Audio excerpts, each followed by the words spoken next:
Pemerintah kian serius memindahkan ibu kota negara baru ke Kalimantan Timur. Nantinya ibu kota baru yang akan dinamakan Nusantara. Pemerintah mengungkapkan pemindahan merupakan bagian dari transformasi Indonesia yang diharapkan semakin kompetitif di tingkat global dengan memiliki kota baru berkonsep Smart City. Pemerintah kian serius memindahkan ibu kota negara baru ke Kalimantan Timur. Nantinya ibu kota baru ini akan dinamakan Nusantara.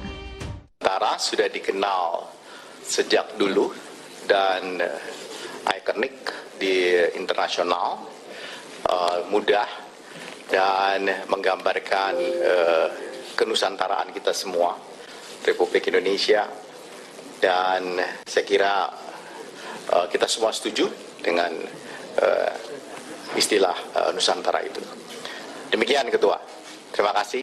Pemerintah mengungkapkan pemindahan ibu kota baru dari Jakarta ke Kalimantan Timur ini merupakan bagian dari transformasi Indonesia. Indonesia diharapkan semakin kompetitif di tingkat global dengan memiliki kota baru berkonsep Smart City. Bahwa ibu kota baru kita ini adalah bagian dari transformasi besar-besaran yang ingin kita lakukan tersebut.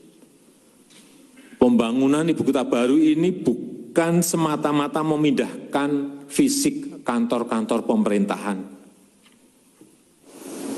Tujuan utama adalah membangun kota baru yang smart, kota baru yang kompetitif di tingkat global, membangun sebuah lokomotif baru untuk transformasi negara kita Indonesia menuju sebuah Indonesia yang berbasis inovasi dan berbasis teknologi.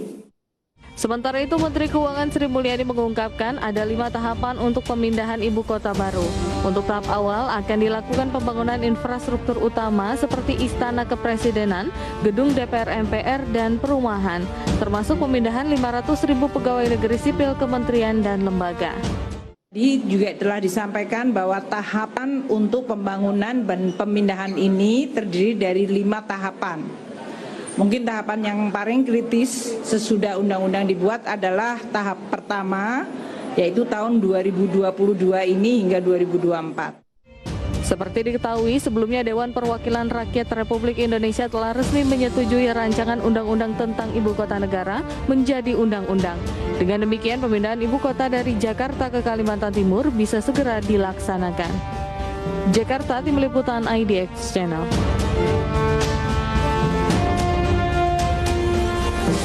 Ya, pemirsa, untuk membahas tema menarik selanjutnya mengenai pemerintah kejar pembangunan ibu kota Nusantara, kita sudah tersambung melalui Zoom bersama dengan Bapak Yayat Supriyatna, pengamat tata kota. Ya, selamat pagi, Pak Yayat.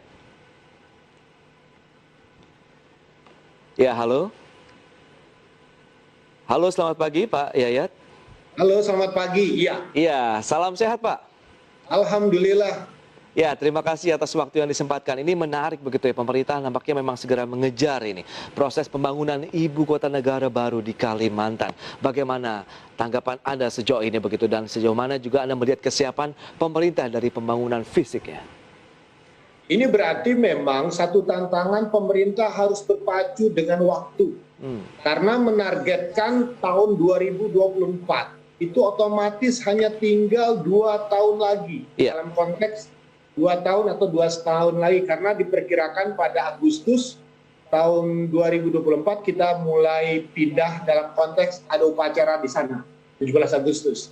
Nah, pertanyaannya, apa yang harus dipersiapkan ketika tuntutan rencana perpindahan itu sudah ditetapkan tanggal dan waktunya? Berarti ada PR besar. Pertama, satu, menyelesaikan rencana induknya terlebih dahulu. Karena sampai sekarang di dalam lampiran undang-undang yang ada sekarang ini, syarat yang paling tidak boleh dilepaskan adalah bahwa pembangunan ini harus selaras dengan rencana induknya, dan itu akan dibuatkan dalam bentuk peraturan presidennya. Yang kedua, siapa yang akan melaksanakan ini sangat tergantung kepada calon dari kepala otoritanya.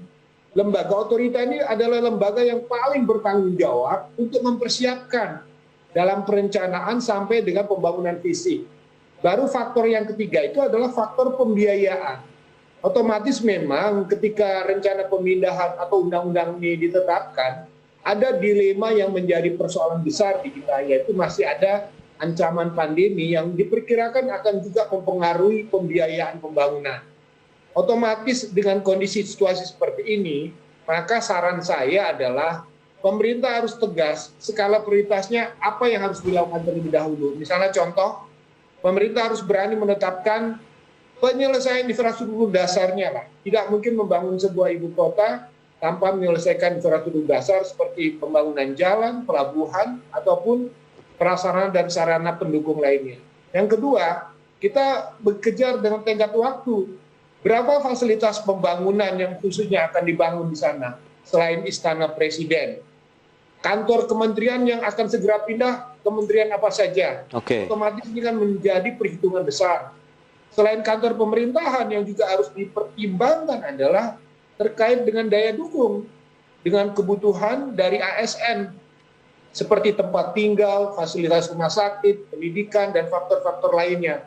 Dan yang paling menarik adalah bagaimana mensinergikan kebijakan ini dengan kebijakan yang ada di daerah, khususnya terkait tentang pencegahan kemungkinan adanya potensi konflik dengan masyarakat lokal yang diperkirakan tidak mendapatkan kesempatan untuk berpartisipasi.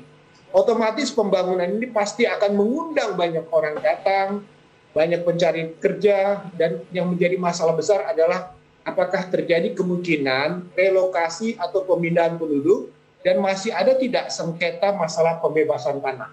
Karena selama konflik ini tidak diantisipasi, maka implikasi pembangunan itu bisa terhambat, sehingga target yang ditetapkan tidak sepenuhnya bisa terrealisir. Ini memerlukan kerja keras dan sinergi serta kesungguhan yang tidak main-main di dalam. Baik, kalau kita lihat ini kaitannya dengan rencana induknya sendiri, tapi sejauh mana juga Anda melihat bahwa ini sudah memiliki perencanaan yang matang begitu? Karena kan aspeknya banyak sekali seperti yang Anda utarakan tadi nih Pak Yayat. Ya, ini menarik. Pertama, rencana induk ini kan harus bersinergi dengan rencana tata ruangnya. Pengetahuan saya dan saya juga mengikuti prosesnya itu, memang persoalan rencana tata ruang kan harus definitif. Dengan undang-undang yang ditetapkan ini, berarti batas wilayah dan rencana tata ruangnya juga sudah harus definitif mengikuti ketentuan yang diamanatkan oleh undang-undang. Yang kedua terkait dengan rencana induk.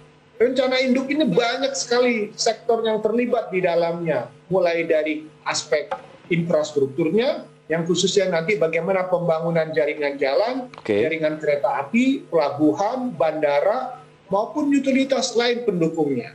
Yang kedua, ini juga terkait dengan rencana pentahapannya. Jadi kan kita harus membagi berapa lama pembangunan dilakukan dan butuh waktu berapa. Nah, yang menjadi pertanyaan adalah, dengan adanya rencana induk ini kan menjadi alat pandu. Jangan sampai pembangunan itu menyimpang atau bahkan yang paling dikhawatirkan adalah mangkrak, tidak berlanjut. Karena ini sekali lagi terkait dengan komitmen pindah, kemudian diikat oleh undang-undang, dan potensi kalau terjadi hal-hal yang mungkin di luar aspek teknis seperti politis maupun ekonomis yang bisa membuat kebijakan itu berubah. Dan kita berharap siapapun yang menjadi pemimpin negara selanjutnya adalah komitmen tentang rencana pindah ini harus tetap dipegang sesuai dengan apa yang diamanahkan oleh undang-undang ini. Jadi jangan sampai dia mangkrak, ada persoalan besar ketika situasi kondisi ekonomi secara global mempengaruhi persoalan pembiayaan kita terkait dengan masalah pemindahan ibu kota. Baik. Kita tahu payung hukumnya sudah jelas, bahkan undang-undang sudah disahkan oleh DPR dan pemerintah pun harusnya segera bergerak cepat begitu ya untuk menyiapkan infrastrukturnya seperti yang Anda katakan. Anda melihat berapa lama butuh waktunya begitu ya untuk proses penyiapan rencana induknya, kemudian apakah ini sudah ada tinggal implementasinya saja ini? Ya, pertama begini, saya konfirmasi ya, memang selama ini kementerian dan lembaga negara pun sudah terlibat dalam konteks penyusunan rencananya. Sudah ada semacam pra-master plan dan rancangan master plan tata ruangnya, plus juga dengan rencana pengembangan infrastruktur. Sebetulnya secara senyap, dalam tanda kutip ya, artinya tidak diketahui oleh publik, pemerintah tetap bekerja dan tinggal bagaimana semua rencana yang disampaikan oleh sektor, baik dari PUPR, Tata Ruang, Kementerian Perhubungan, maupun sektor lainnya, itu bisa disinergikan dalam rencana induk tersebut. Karena tanpa ada sinergi, nggak ada hasilnya. Karena masing-masing akan berbeda rencana yang akan disusun. Nah, yang kedua yang menarik adalah, kalau rencana induk ini sudah ada, Presiden hanya punya waktu 2 bulan untuk menetapkan siapa calon pimpinan otoritanya. Kita butuh calon pimpinan otorita aktor besar, aktor yang paham masalah, aktor yang punya inovatif, dan aktor yang bisa mampu melakukan kolaborasi. Mungkin sinyal-sinyal tentang calon pimpinan kan sudah ada, cuman pertanyaannya adalah, siapkah nanti pimpinan atau kepala otorita ini bekerja secara maksimal dengan target-target yang sudah ditetapkan? Kalau misalnya pimpinan sudah siap bekerja secara maksimal, siapkah dukungan pembiayaan? Biasanya yang paling konflik adalah ketika berbicara, ketika aset-aset negara itu, atau misalnya properti yang dimiliki negara itu dikonversi menjadi pembiayaan untuk pembangunan. Yang menjadi debatable nanti adalah aset mana saja yang kemungkinan dikonversi untuk membiayai pembangunan, dan siapa yang mendapatkan aset tersebut. Nah, ini karena terkait dengan kepentingan nasional, maka transparansi terkait perubahan aset dari milik pemerintah menjadi modal pembangunan di IKN itu juga harus secara terbuka disampaikan kepada masyarakat.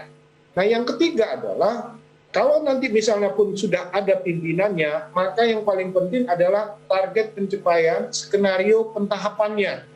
Kalau rencana ini rencana jangka panjang yang mencapai sampai 2045 atau 100 tahun Indonesia merdeka, maka tahapan stagingnya, misalnya contoh dari 2022 ini sampai 2024, apa yang harus selesai? Kemudian dari 2024 sampai 2029, 5 tahun ke depan, apa yang harus diselesaikan? Karena yang menjadi target sekarang adalah pembangunan kawasan inti pusat pemerintahan. Sementara pembangunan di seluruh kawasan itu meliputi dua kawasan lain. Kawasan pengembangan dan kawasan dari wilayah ibu kota negara ini. Otomatis harus ada sinergi. Pemerintah atau otorita menggarap kawasan intinya, dan bagaimana dengan peran serta swasta maupun investor lainnya atau peran masyarakat bisa membangun di kawasan lainnya. Nah, inilah skenario yang harus ditetapkan. Mana yang harus diprioritaskan, mana yang harus disinergikan, dan mana yang memberikan kesempatan bagi pelaku usaha lain untuk bisa ikut terlibat di dalamnya. Baik, dari sisi pembiayaan kita tahu dana pemulihan ekonomi nasional ada juga begitu, kemudian APBN juga menjadi salah satu kondisinya. Apakah Anda melihat bagaimana? Apakah bisa dikorelasikan atau semuanya kita mengandalkan dari swasta begitu sebaiknya? Ya, ini menarik ya masalah pembiayaan. Pemerintah punya skenario dari APBN 1 yang diperkirakan proporsinya mencapai 20% pembiayaan dari 500 triliun itu adalah sumbernya dari APBN. Kemudian penggunaan dana PEN memang akan menimbulkan perdebatan. Apakah PEN wajar tidak digunakan untuk membangun ibu kota negara? Tetapi kalau pertimbangannya nilai tambah atau nilai impact atau pengaruh dari PEN itu untuk menyerap sektor tenaga kerja, properti, ataupun sektor konstruksi di wilayah di luar Pulau Jawa sih bagus juga ya. Artinya ada bangkitan ekonomi antara Kalimantan Timur dengan wilayah Sulawesi Tengah, khususnya terkait tentang pasokan materialnya. Karena di kawasan itu tidak ada pasir, tidak ada batu, jadi otomatis harus dari Sulawesi Tengah. Kemudian pasokan dari terkait dengan kebutuhan pangan dari Sulawesi Selatannya. Kemudian juga dari kebutuhan lainnya yang paling besar dari Jawa Timur. Ini kajian ya. Jadi kalau misalnya PEN itu digunakan, maka memang ada nilai supply dan demand yang menarik dengan kawasan-kawasan sekitarnya. Jadi tumbuh kembangnya itu bukan hanya di kawasan Kalimantan Timur, tapi juga dengan wilayah sekitarnya. Nah, yang ketiga ini kan terkait dengan KPBU. Sekali lagi saya mengatakan, KPBU ini bisnis. Kerjasama pemerintah dan badan usaha. Jadi, mana yang akan diserahkan kepada swasta dengan KPBU ini, maka otomatis itu harus berbau bisnis dan menguntungkan. Nah, pertanyaannya, mampu tidak pemerintah menyerahkan khususnya sektor transportasi, dan ternyata kalau bangkitannya masih kurang, ya agak perlu dicermati. Kita punya pengalaman banyak lah. seperti membangun kereta api railing ke bandara, ternyata penumpangnya tidak ada. Nanti juga kasus kereta api cepat tidak kita antisipasi, demand-nya ada atau tidak. Sementara kota itu untuk tumbuh kembang penduduknya itu bertahap berdasarkan daya tarik dan perkembangannya, begitu kira-kira.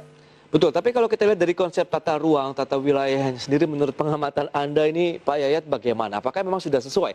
Dan potensi untuk berkembangannya juga lebih menarik begitu untuk dicermati, baik investor maupun masyarakat yang akan meninggali kawasan tersebut? Nah, ini menarik. Ini memang ada pola pengembangan. Sebetulnya kalau dilihat dari rencana tata ruangnya, itu sebetulnya ada 10 BWP namanya. BWP itu ada bagian wilayah perencanaan. Ada BWP yang ditetapkan sebagai kawasan pusat pemerintahan, KIPP, kawasan inti pusat pemerintahan, kemudian ada kawasan pengembangan penunjang pusat pemerintahan, dan kawasan wilayah lainnya pendukung pengembangan kawasan ibu kota. Nah, sebetulnya kalau hanya kawasan pemerintahan, itu terus terangnya akan tidak menarik, maka nanti ada skenario ekonomi. Dua skenario ekonomi yang paling menarik yang akan dikembangkan yaitu sektor industri dan sektor pariwisata. Nah, yang menjadi pertanyaan kita, sektor pariwisata apa yang akan dikembangkan di ibu kota negara kalau memang daya tarik alamnya mungkin terbatas, budayanya belum berkembang. Salah satu yang diskenariokan adalah pengembangan destinasi wisata kesehatan. Nah, jadi diperkirakan nanti ada rumah sakit internasional, kemudian ada fasilitas perawatan yang cukup baik. Mungkin suatu saat orang akan pindah dari Singapura atau ke Cina ke sana. Kemudian juga industri. Industri yang dikembangkan memang industri yang terbarukan. Otomatis ini memang memerlukan kajian, melihat kepada supply demand terkait pengembangannya. Memang kita punya rencana untuk mengembangkan industri otomotif mobil listrik, ya. Itu perlu kita tambahkan. Farmasi dan beberapa kajian terkait dengan pengembangan industri berbasis perkebunan maupun agro pertanian lainnya. Iya, Pak Yayat, ini kaitannya dengan Pak Yayat, berdasarkan informasi yang sudah disampaikan sebelum nanti kita akan membahas kembali terkait dengan konsep Smart City ini, bagaimana dengan Jakartanya sendiri pasca nanti relokasi sudah dilakukan proses pemindahan dari Jakarta ke Kalimantan Timur, karena kan tidak akan bisa menyandang lagi sebagai DKI-nya, daerah khusus ibu kota begitu. Gini Mas Dio, bahwa Jakarta itu sekarang itu memang punya keistimewaan. Keistimewaannya apa? Dia adalah kota dengan status provinsi. Nah, jadi pimpinannya adalah gubernur, tidak ada wali kota otonom, tidak ada yang ada. Nah, sekarang pertanyaannya, kekhususan nanti yang akan diberikan itu biasanya orang memperhatikan aspek sejarah, budaya, keistimewaan tertentu, ya. Nah, sekarang pertanyaannya, karena Jakarta sudah memiliki keistimewaan dalam konteks status administratifnya kota dengan status provinsi, maka jika nanti tidak menjadi ibu kota, apa yang ingin kita tambah? Satu, modal besar Jakarta itu sudah punya infrastruktur cukup bagus. Bandaranya mendukung walaupun ada di Tangerang. Pelabuhannya Tanjung Priok itu 90% ekspor dari Jawa Barat itu lewat Tanjung Priok.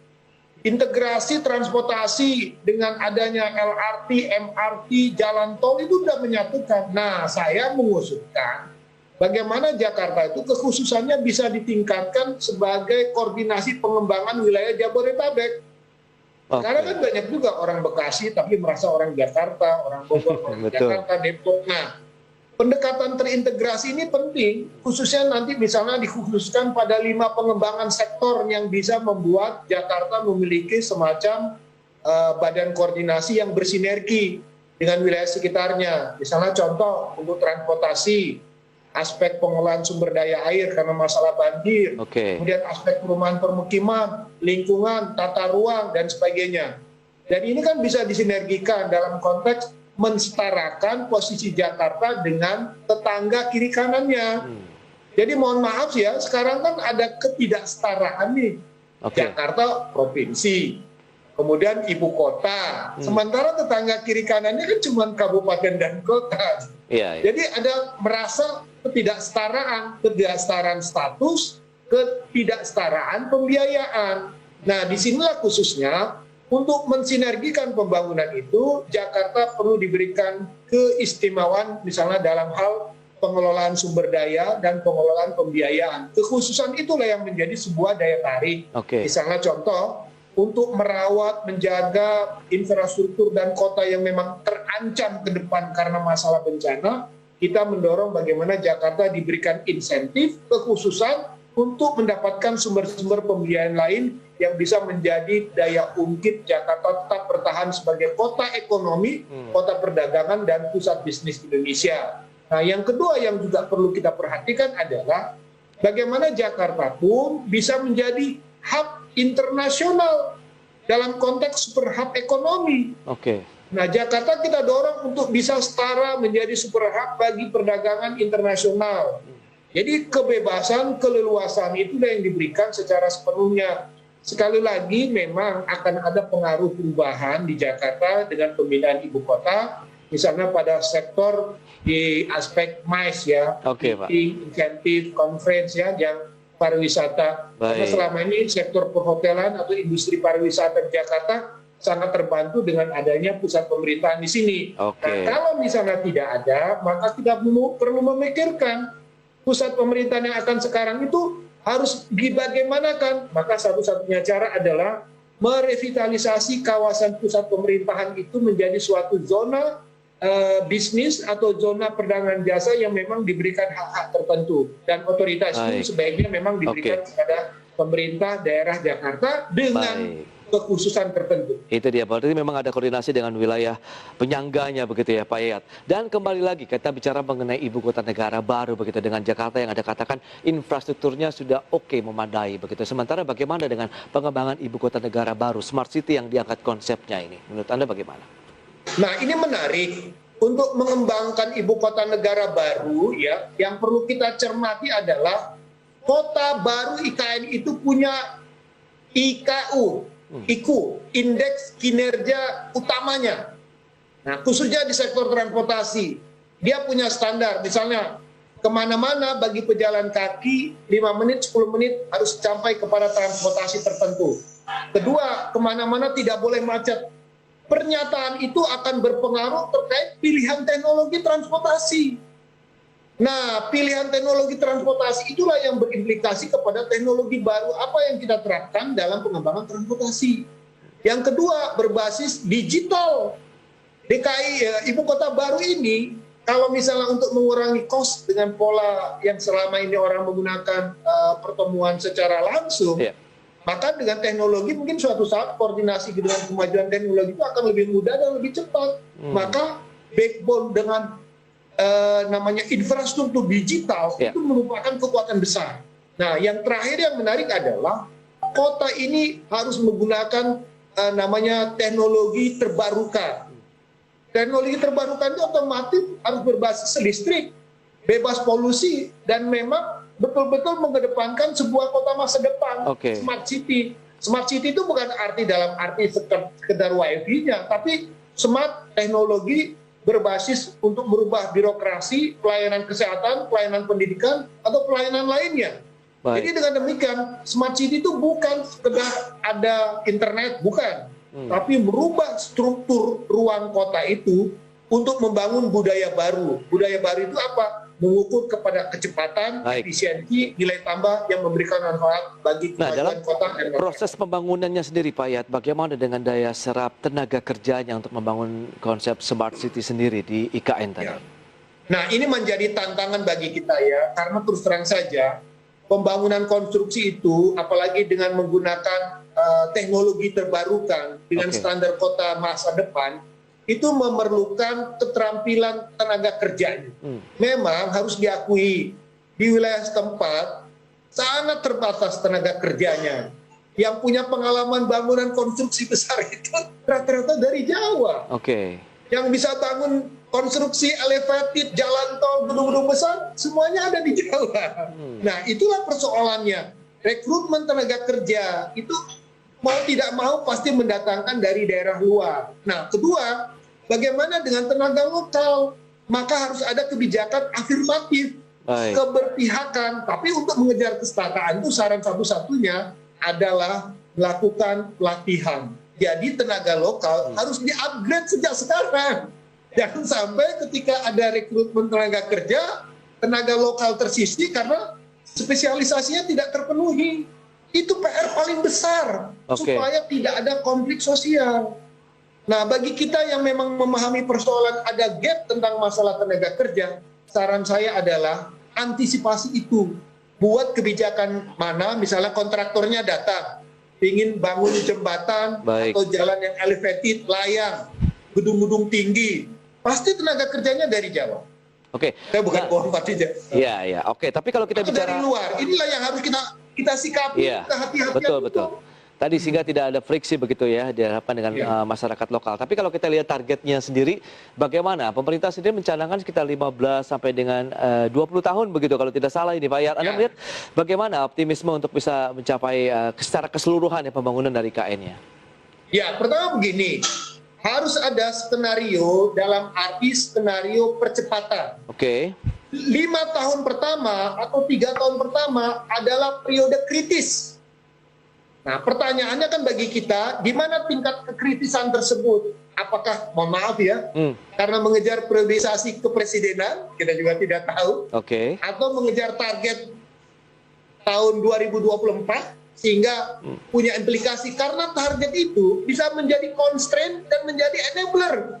Iya, iya, iya. Oke. Dia menjadi tantangan bagi siapapun yang diberi mandat. Artinya, periode kritis itu ada periode 2-3 tahun pertama. Ya. Periode yang lebih smooth itu adalah pada 5 tahun ke depan. Baik. Pertanyaannya, kerja keras bagaimana yang harus kita lakukan Ya, ya. agar dalam 2 dan 3 tahun pertama itu apa yang dinyatakan pindah sudah terwujud. Pak Yayat, berarti nampaknya memang kita tinggal tunggu nanti implementasinya pasca undang-undang disahkan, kemudian bagaimana actionnya dari pemerintah untuk mengejar sampai tahun 2024 paling tidak seperti yang dicanangkan oleh pemerintah begitu ya. Pak Yayat, terima kasih banyak Pak atas waktu dan sharing yang diberikan, begitu cukup menarik insight yang sudah Anda sampaikan dan semoga juga bermanfaat bagi pemirsa IDX Channel. Terima kasih, selamat melanjutkan aktivitas Anda dan salam sehat Pak Yayat. Sama-sama.